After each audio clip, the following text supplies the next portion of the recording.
Welcome to the Uncensored Self Podcast. I am your host, Ryan Gillen, and this is a space where women who value achievement, success, accomplishment, and wealth, but also crave happiness, love, joy, and deep fulfillment come to remember that we get to have both. Not by doing more, but by being more of who we truly are. In this show, we explore identity, energy, alignment, and embodiment because you didn't come here to follow someone else's rules. You came to right your own.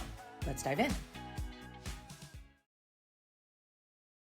Hello and welcome back to the show, amazing women of the Uncensored Self. And today we're going to have, I think, somewhat maybe of a vulnerable, possibly emotional conversation about finding your voice after years of performing and hiding and putting on a mask because that's what you thought was expected to achieve the things that you wanted to achieve. And how do we deal with that, right? And so this actually came through. So last week, if you haven't listened to last week's podcast and you are somebody who does any selling or marketing, I need you to hit pause on this one and go back because I talked about the feminine energy advantage in sales and marketing and how when we invite our feminine energy into our businesses, specifically our sales and marketing, is when things start to get really, really good.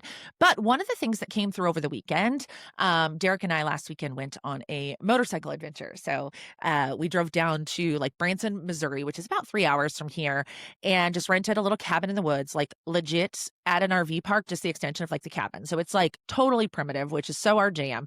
And we just went for the day. The kids had sports on Saturday morning. We got on the bike. We rode down.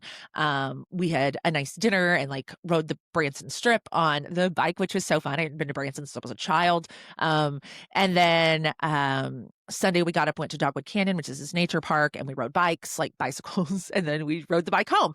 But one of the intentions before we left Kansas City that I set was to be really present, like to be present, because one of the things that I had realized I was doing on my journey, and I always promise to be very transparent with you, is that I was using those times on the back of the bike when my brain wasn't busy to think about the future, right? And that's something we're told to do. That's something I've taught you to do. It's something I teach my clients to do, right? Like visualization, think about the future, tell the story of how you want it to go.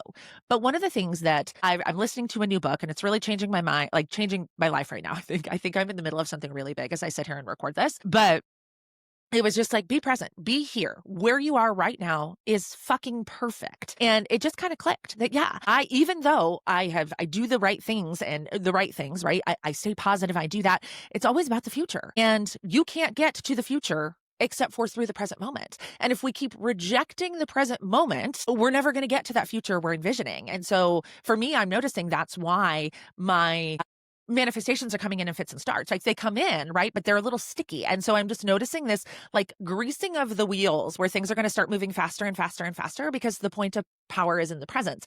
And I know that, right? But I feel like at every level things change. My whole point in my 2.5 minute tirade about my weekend is to tell you that it came through that we need to have a different conversation. Because in order to invite your feminine energy into your sales and marketing, quite frankly, in order to invite your feminine energy into fucking anything, you have to be willing to be vulnerable, because feminine energy in and of itself is vulnerable. And if you are somebody who is highly successful with a lot of responsibility and very focused, very driven, vulnerability is something that you have been taught to avoid. You've either been taught to avoid because as women, we don't want to be too emotional. And when we turn off our emotions, we kind of turn off our vulnerability, right? It's hard to be vulnerable if you're not in your feelings, right? Or on the flip side, we don't have time for our feelings, so we shove them away, right? Or you just, again, totally avoid. Or some combination of all of the above, right? That tends to happen. And so vulnerability becomes a problem. And if you can't be vulnerable, it will always be more challenging to tap into your feminine energy. And so where I've learned about this and studied this is Alison Armstrong. I always recommend to everybody who's listening, Alison Armstrong's books, The Keys to the Kingdom and The Queen's Code will change your fucking life when it comes to your relationships. But for me, it was what really led me to the study of masculine and feminine energies. But one of the things Alison talks about is our human instincts, right? Our human instincts. And so if we are women, most of us identify as women on this show, you are naturally smaller than the masculine, right? So if we think of this in the jungle, okay, let's not talk about gender roles here. Let's not talk about that or the patriarchy. That's not my example. My example is in the jungle. In the jungle, male dogs, male coyotes are bigger than female coyotes, right? And the male coyotes protect and hunt, and the female coyotes gather and raise kids, right? Like, and raise puppies. That's what they do. And so when we think about that we're naturally want to be liked. We naturally need to be liked because that's how we stay safe. And so we learn if I behave this way, I am safe, right? That's our weird, fucked up brain. If I act this way, I will be safe. And I don't want to be vulnerable because vulnerability means you can hurt me. If I open myself up to vulnerability, something can attack me. And so we just stop doing that. And especially if you're over operating in your masculine energy, you just stop opening yourself up to vulnerability. You stop opening yourselves up to people. You stop opening yourselves up to your partner or your spouse. You stop opening yourself up to your friends. You just stop opening yourself up, and that vulnerability goes away. And when you are not in touch with your vulnerability, with your feminine energy, you can't invite it into the room. And so what I was called to share with you today is a completely different podcast that I had planned when I planned out this series about the feminine energy advantage. And it was about how the fuck do we find our voice? How do we learn to be vulnerable again if we don't even know what the fuck that looks like? So obviously my tirade this morning was long, but I hope you stuck with it because this is such an important piece of the puzzle, and I can just feel it as it comes through. So when I was on the back of the bike, one of the things I challenged myself to do is, like I said, was stay present. And I can describe it almost as like a meditative state. And even using that word feels cheesy. I just want you to know that, like, I was not always this person. And a meditative state was something that, when you had one too many glasses of wine, you wound up in, right? Like, it was not something you aimed for. But people like you and I, who are really ambitious, who have a lot of ideas, we think stillness or meditation isn't possible for us because we're too busy.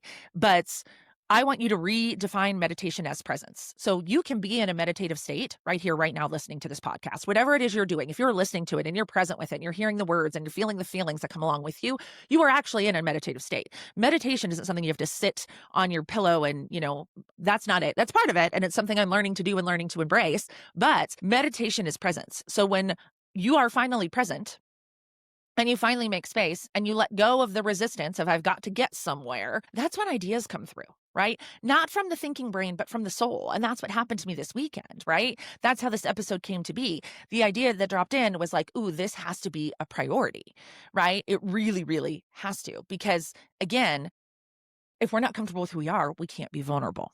So let's talk about the stages of the awakening process. I'm going to try to stick to my notes so I don't go too long for you today, but I know this is going to be a long one because it has a lot of moving parts, but I think it's going to resonate with you. The stages of awakening. So my personal progression was, I don't like it here. Step one of the process, and it's maybe where you are in the journey, is I do not like it here. And so I've done all the professional development in the world that I know how to do. So I guess that's not going to work. I'm going to have to do the personal development, right? You guys have heard me tell the story where I said, like, I was the common denominator. I don't like it here. I'm the one creating these disasters. I'm going to go get into personal development. And where this came from was this belief of something was wrong with me and I needed to fix it, right? So I was still in my doer energy when I made this move. I was still trying to fix something, to have a transaction. If I just go do this work, will you finally give me the fucking business and the life that I want, right? There's something wrong with me. Just fix me so I can have the life that I want. Just fix me so I can have the business that I want. So that led me to learning about mindset, right? So mindset is where I started. I actually hired my first mindset coach, I think in 2019. And again, better, right? Thinking positive, being a positive person, that's important. It's a big part of this process, but it leaves you in just the mind. And the mind is one part of the mind, body, soul trifecta. So you can think positive all day long, but if you're ignoring your soul, which you probably are, and you don't feel your body because you don't feel your emotions because you're too fucking busy for that, it's still all tactical and mental. So things feel a little less shitty, but you're not experiencing massive breakthroughs. Like that's happened for me. When I started mindset work, like my life got better, but I still wasn't achieving massive changes in my external circumstances, right?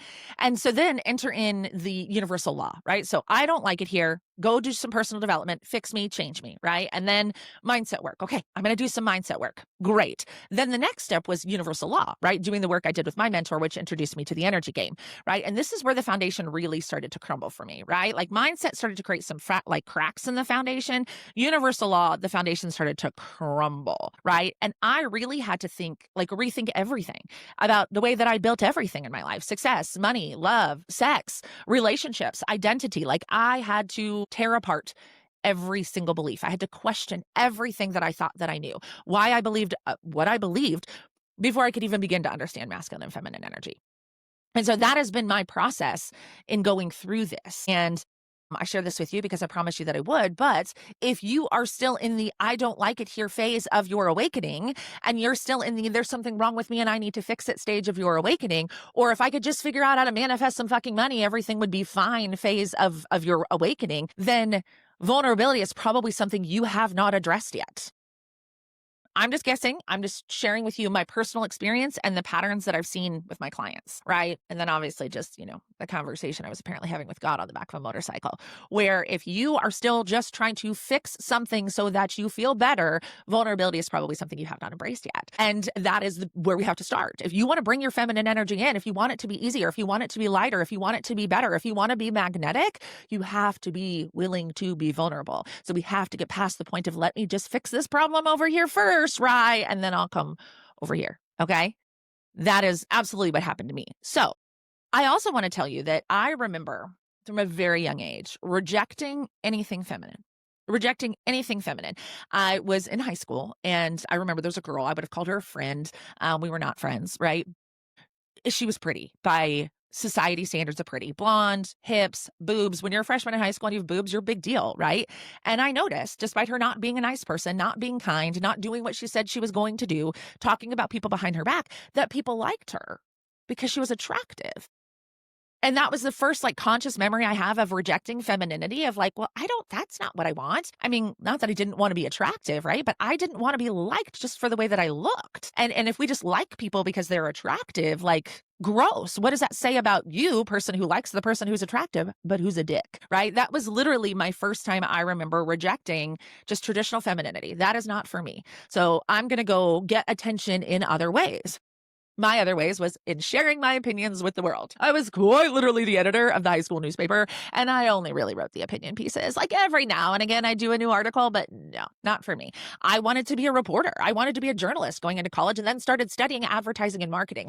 Broadcasting a message has been in my life since I was 16 years old. But I was rejecting my femininity. Then I go to college. I'm a D1 athlete, right? So again, lots of time in my masculine energy, win, force, all the things. I think I embraced my femininity a little bit. It was a little different. Growing up in a small town in Kansas, you guys don't know this, but I'm 5'10". And I, obviously y'all do know that I have dark hair. I have freckles. I'm not the traditional stereotype pretty of small town USA in the middle of Kansas, right? And this is not disparagement of myself or anything else. I'm just telling you the story that was going through my head as a kid and the story I was telling myself when I was a young woman. But when I went to college in New York, and so there was a whole lot more diversity. There were a lot more different shapes and sizes of people to look at. And so I did kind of embrace it a little bit because boys started to notice me in a way they didn't in a small town in Kansas, right? But then again, I watched my girlfriends throw themselves at the feet of these dickheads who treated them like shit. And then I was like, we ain't got no time for men. If that's the way men treat women, I'm out, right? So that was when I created a really fucked up relationship with men. And then also yet another broke up with femininity yet again. And then I get into a sales career at the age of 21. I start selling radio advertising, and I am told that I can make as much money as I want if I'm willing to work until my eyes bleed. And even though I was on an all-woman sales staff, it was still go, prove, drive, drive, drive, drive. And so that's what I did. And so at each move and each climb, each step, each opportunity, I just rejected femininity more and more and more in the traditional way of femininity. I had no problem being a woman, right? It wasn't that I was a woman and I rejected that. It was just, I knew I didn't get married young, which again, a lot of people in small towns in Kansas do. And so again, by my late 20s, it was well, I'm probably not going to be, I'm making, $75,000, $80,000 a year, which your late 20s as a kid in Kansas is a lot of money, especially for that time frame. So I'm I'm not going to meet a man who's going to out earn me. So I guess I gotta meet a man who's going to support me. And that's what I did. But again, I wasn't in my feminine energy. And not to say that my marriage was bad or I didn't love my ex-husband or we didn't have a good relationship. But it was I was not the feminine energy in that relationship. No judgment, not making it right or wrong, not blaming him. I made my choices, right? But I tell you all of this to say that rejecting that femininity over and over and over again made vulnerability so hard for me. So instead of being vulnerable and sharing my heart, I was direct and powerful and told people what an expert I was. Sound familiar? Do you see how this is all tying back to our sales and marketing? Because in order to invite our feminine energy, there has to be a level of vulnerability. There has to be a level of visibility. There has to be a level of sharing yourself. And if you've been in your masculine energy and you don't have your voice, you don't share yourself, you prove yourself. You don't connect with people, you tell people you're an expert. You can't show any weakness because if you show weakness, nobody will buy anything from you. And I have found over and over again for that to be not true, but I had to learn how to do that again because vulnerability was very, very scary for me. Okay. So then, of course, my journey started when I was in that small town in Kansas. Get me out, right? Just get me out. That's what I wanted. Just when I found personal development, get me out of here. I don't want it, right? And then the career became the armor. My ambition and my achievement became my armor. But then what wound up happening is success became synonymous with survival, right? I had to prove, I had to achieve, I had to perform. If I wasn't doing that, what was my worth? What was my value? I wasn't feminine in the traditional sense, right? I wasn't small. I wasn't girly. I wasn't attractive in that way. I sure as fuck wasn't submissive. I wasn't weak. I wasn't quiet. So I guess I'll go over here and join the boys. Yeah. And it became safe and predictable. And I was rewarded handsomely for it. I wasn't living a bad life, right? But the very energy, the very things that helped me survive in those moments and thrive in those moments was the same energy that was silencing a part of me that I needed to connect with if I wanted my life to change, right? And the reason why this is tied into this particular conversation is because I'm sharing with you all the performances I did over the years, literally until almost my mid 30s. So we're talking about my first conscious memory of performing. I don't want to be seen for being pretty. So I'm 14 until 34 was really when I first started my awakening process. Right now I'm 42 at this point in the game, but I'm just sharing with you like all of those years from 14 to 34, I was basically performing what I thought would provide value in the world. If I wasn't going to be feminine and pretty and small, that I better be smart and successful, powerful and rich. I'm not sure I've ever put it that succinctly before, but that's literally what I did.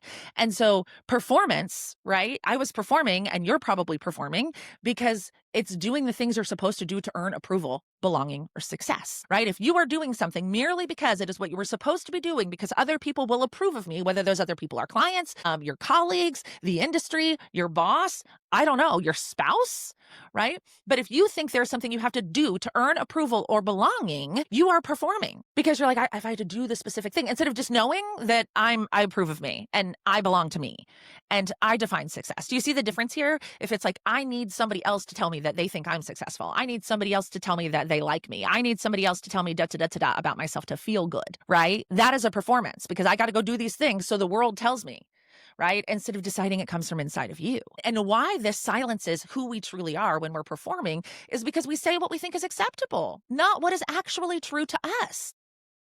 Right? We do what people expect of us, not what's aligned, not what we want to do, not what excites us the most.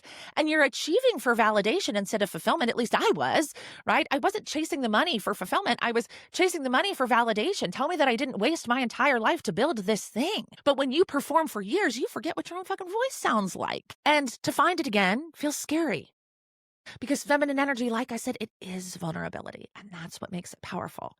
That's what makes it so strong. But before we can access that feminine energy advantage I talked about in the last podcast, we have to know ourselves as women. And I got to ask you, like, do you actually know yourself as a woman? Or do you really only know yourself as a role, as a business owner, as a mother, as a provider, as an achiever, as a real estate agent, as a corporate leader, as a director, whatever you call yourself? Because for me, that's what it was. I did not know myself as a woman. I knew myself as a successful woman with a powerful career who made good money. There were all these qualifiers after woman, right? And there was a qualifier in front of it, right? I was a successful woman. I wasn't just a woman running a business. I was a successful woman. That was my identity. That was my worthiness. And so to question that felt like death, right? Our brain's job is to keep us safe. Your brain does not want you to thrive. It wants you to survive, as you can tell by your habits, right? So I knew myself as a producer, not as a woman. Like I knew myself as somebody who could achieve and perform, but not as somebody who could just be and be accepted for just being. Because remember, I didn't think I was traditionally feminine, gender role, societal role feminine, not feminine energy. And I can honestly tell you that I don't think I knew myself until I stopped performing and started listening to me, to God, source, the universe, whatever that is. And so in order to invite our feminine energy into our businesses, we have to first find our feminine energy, invite it back into our life, find your voice.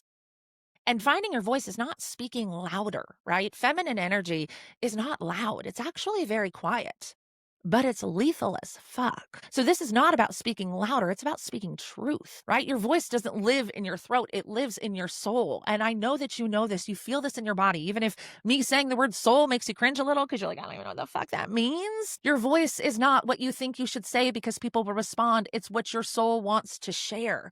And when you reconnect with your true self without the masks, without the roles, without the rules, you naturally begin to express yourself from your truth. So you have got to be able to express your truth. When you finally stop editing yourself, when you finally say the things you want to say, when you finally directly, politely, kindly say, this is not working for me. I was actually chatting with a woman the other day who I can't wait to send this episode, but we were talking and I said some really bold things to her. I asked for permission first and I said, permission to ask a really direct and vulnerable question. And she said yes. And so I asked her and she responded and she said, you're very convincing. I was like, no. I'm not convincing you. Okay, I'm not convincing you. I am sharing my truth with you. And I think that that is feminine energy in action, is direct and honest and open communication. Not saying what I think you want me to say or what's going to make you feel better or what's going to pump you up, but what needs to be said.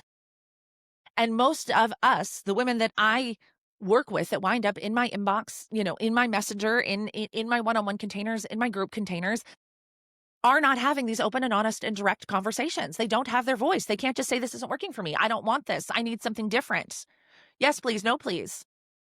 Because if I say what I want to say, maybe they won't like me. But if you have to pretend to be somebody you're not to get them to like you, what's the point? That's the human aspect. And quite frankly, let's really get down to brass tacks. If you are constantly worried about other people not liking you, it is because you don't like you. Remember, the world is a mirror. The law of attraction is always working. So if you are constantly thinking that people don't like you, it means because inside you don't like you. Because when you learn to like you, love you, find your voice, speak your truth, you are magnetic as fuck. The results are amazing, but the problem is there might be some people that don't get to go with you because they're not going to like this version of you. What's that whole saying? I probably said this before on the pod, right? Like, the only people who don't like your boundaries are the people that benefited from you not having any, right? Those are the people you're performing for. Most of us aren't even performing for the people who really love us. Right? The people who really do want the best for us. We're performing for the people who could potentially not like us. Like, how fucked up are we? Let me go out into the world and put on a performance for people who may or may not like me. And quite frankly, I may or may not like them. That was something I discovered. I was so worried about being liked. And I got into relationships with people and no judgment, but I was like, these aren't my people. I wanted so badly to be liked by people that once I got closer to them, I was like, these aren't my people. Not because they're bad people or anything they're doing wrong. We just don't jive. Right? But we have got to have the voice, the ability to have the tough conversations. But the reason why we can't have tough conversations with other people is because we can't have tough conversations with ourselves. We're worried that the world isn't going to like us because we don't like ourselves. We're worried we can't say what we want to say because we don't really trust ourselves. You can't be vulnerable in those moments. Or if you are, it feels like you're dying because it's so uncomfortable. Because you're so disconnected. So before we can really start building from the feminine, you have to remember who you are. But before you can use your voice to create in your business, you have to use it to tell the truth to yourself. So the question I have for you is, where have you been performing instead of expressing? I said a lot in a pretty short period of time. That's probably going to rock your world a little bit. Because if you're listening to this right now, it's because it's a message that you need. Remember, the law of attraction is always on. If you feel called to listen to this show right now, it is because the message here is for you in some way. Even if it makes you uncomfortable, the message here is a vibrational match, frequency match to some part of you. There's a lesson in here for you. Where are you holding back? Where are you rejecting you? Where are you judging you? Where are you not speaking your truth? Because hell, you don't even know what the fuck your truth is because you haven't asked yourself in so long. This is the work, friends. This is the work. It's not some fancy formula 5-step to manifesting a bajillion-dollar business. It's build a relationship with it yourself so that you can build a life you're obsessed with. We want to skip the build the relationship with yourself part, at least I did, right? And go straight to the, just let me be obsessed with life and then I'll come back and take care of you.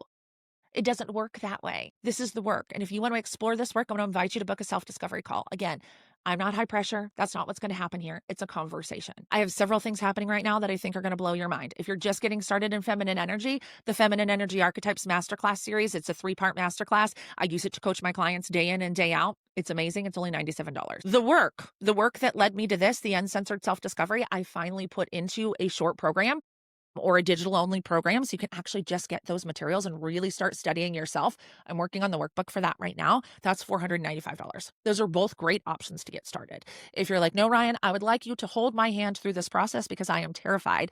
I am just building the Uncensored Self experience, which is actually a 6-month experience where we partner together to completely change your life so that you can hit whatever goal that it is, but through yourself first. So the result of doing this work, because that's what your masculine energy brain wants to know, is you're going to finally start realizing the things in your life that you want to realize. But the way that we're going to do that is probably not the way that you think we're going to do it, because we're going to do it through a relationship with yourself. We're going to do it by falling in love with you, by falling in love with your current clients, your current life, your current job, your current bank account. We're going to start here now. And what I love about this experience is I'm giving you all the programs that I built: Discovery Program, Business Therapy, Feminine Energy Archetypes, the Feminine Energy Advantage in Sales and Marketing Masterclass I'm going to do in October, November. That's also part of it. So there's a lot of education in this program, a lot of like really learning this, but there's also the mentorship. So there's private mentorship. So we'll start with a 60-minute kickoff call, really get to know one another, 5 to 60 minutes. And then every month for the 6 months, you'll have a call. So you get 7 private calls with me over the course of those 6 months. You also have messenger access to me. We have an online platform that we use. I'm pointing to it because it's over here for communication, both in the group, but you can also shoot me a quick DM, quick voice memo, and work through something. So you get a lot of private support, but then also the group support. We have group coaching calls every single week. So lots of opportunity for support, for conversation, for being surrounded by other people on this journey. And I honestly think the community part of it is the most valuable piece. So if that's a conversation you want to have, you can book a self-discovery call. There's also, I'm going to go ahead, I'll link the details to the experience, or all these programs are going to be linked in the show notes for you. You can also DM me on social media. But here's what I want to leave you with is vulnerability is your superpower. I remember when Stacey Baronfest said that to me. I remember where I was, but I was wearing the whole conversation. Vulnerability is your superpower. But the key to your vulnerability is through your feminine energy. And your feminine energy is only accessible through a relationship with yourself. Learning to love yourself, learning to love your femininity. I don't know why you rejected yours. I told you why I rejected mine. I told you, where that programming came from that made me reject that part of me. And I had to learn to embrace that part of me. But when I embraced that part of me, it got so good. Like I finally started losing weight, right? I finally, Derek and I's relationship is unlike any relationship I've ever had in my adult life, because I'm not the masculine energy in the relationship. I'm actually the feminine energy in the relationship, right? And that's pretty fucking incredible. And the work that I've done with my clients has been the most transformational work that I've ever done, because I'm not trying to prove something in my containers with my clients anymore. I'm trying to help them. And holy fuck, that focus is so different. Not that I want to be clear. None of you are doing anything wrong. None of you are going out in the world acting in your masculine energy and intentionally hurting people. But it winds up being this validation thing. You need the deal. You need the client. You need the recognition. You need the rewards to validate you, right? I needed my clients to get results to validate me. I acted differently than I do now with my clients. I, first of all, just fucking expect my clients to get results from working with me, because I believe so solidly in what I'm doing, and so solidly in myself, and so solidly in my own experience, right? But also, my validation isn't wrapped up in that. I'm not a horrible person and not worthy of making another dime ever again if a client has a bad day, right? Like that is what is available when you invite your feminine energy into the conversation. You can have direct and honest conversations. You can say no and not be worried that somebody isn't going to like you, or decide if they do dislike me, then they're not supposed to be here anyway. Anybody who doesn't like when I speak my truth is not supposed to be here. And the only reason they're still here is the law of attraction tells us is because there's a part of you that isn't speaking your truth. When you start to speak your truth, your energy will change, and the people, either the people will start to treat you differently, react with you differently, or they will gently go away. I've coached clients through this. It's wild and it's scary and it's fucking incredible. And there's no reason for you to do it alone. You can do it alone. I've go read the books and the podcast. I pour my soul into this work for you. But I think true transformation happens in community. It happens in conversation. It happens in connection. And that's what, any of the programs are going to give you access to that community, into that space as well. So I love you. I'm grateful for you. If you know a woman who needs to own her voice and stop performing, and stop pretending to be somebody she's not and stop pretending to like shit she doesn't like. Share this episode with her. If you were that woman, I love you. I'm glad that you're here. Thank you for being part of this community, and I'll see y'all next week. Thanks so much for tuning in to the Uncensored Self podcast. If this conversation cracked something open for you, trust that that's the work. And share this episode with a woman in your life who's ready to stop performing and start creating. And if you haven't already, hit subscribe, leave a review. It helps this message reach the women who need it most. Remember, you're the creator. The rules are yours, and your uncensored self, she already knows what to do. Keep leading, keep listening, keep becoming.